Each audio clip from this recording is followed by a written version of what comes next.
What's up, everyone? Welcome back to my video. It's Abdul Fattah FRS Automobile. In this vehicle, this is Kia Optima 2011. We have check light on. Where you start it, it will be blinking. As you can see, when you start it, it will come back and the light will be blinking. When we diagnose the vehicle, it's showing us please refer to the service manual. And we'll take a look. We see that the knock sensor has a fault. When you replace the knock sensor, the car will be perfect and everything will work fine. Thank you for watching.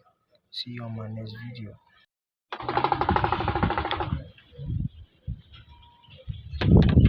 Here is the one we have replaced. This is the socket. This is the former one.